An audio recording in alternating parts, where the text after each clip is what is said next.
या ठिकाणी डॉक्टर बाबासाहेब आंबेडकरांच्या निमित्तानं कार्यक्रम आयोजित केला जातो। यावर्षीसुद्धा ख्यातनाम गायिका कडूताई खरात यांचा कार्यक्रम आज या ठिकाणी आयोजित करण्यात आलेला आहे।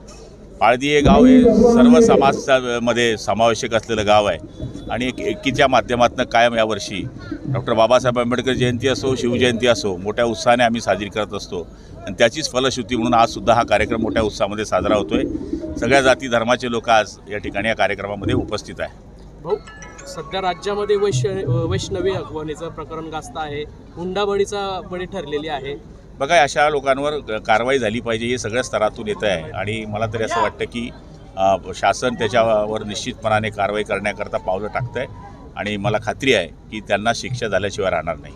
आयजी सुपेकरांच्या नावाचा दाग दाखवत सुनांवर अत्याचार करण्यात येत होता असं अंजली दमनिया म्हणतात। भाऊ, हे मला त्याच्यातलं माहीत नाही, पण शेवटी जो असा कोणी अन्याय करत असेल, अत्याचार करत असेल तर त्याच्यावर कारवाई झाली पाहिजे। अजित पवारांनी असं म्हटलंय की असा नालायक व्यक्ती पक्षात नको म्हणून त्यांची अकलपट्टी करण्यात आली। मी तर नेहमी सांगितलं अजितदादांना, हेच नाही, जे लोक आता तुम्ही पक्षात घेतले ते पण तपासा।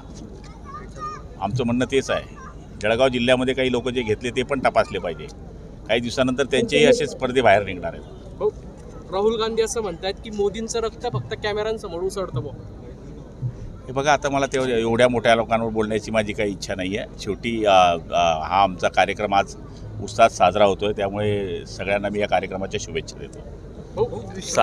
धुळ्याच्या विश्रामगृहामध्ये कोट्यवधी रुपये सापडलेले आहेत, तुम्ही कसं बघताय? मला त्याच्यातलं काही माहीत नाही, पण शेवटी जर कसं असेल तर तपास होईल आणि तपासामध्ये जे निष्पन्न होईल ते जनतेच्या समोर येईल। आमदारांच्या समितीला देण्यासाठी पैसे आणले गेले, अजून तपास सुरू आहे ना, तपासामध्ये लक्षात येईल।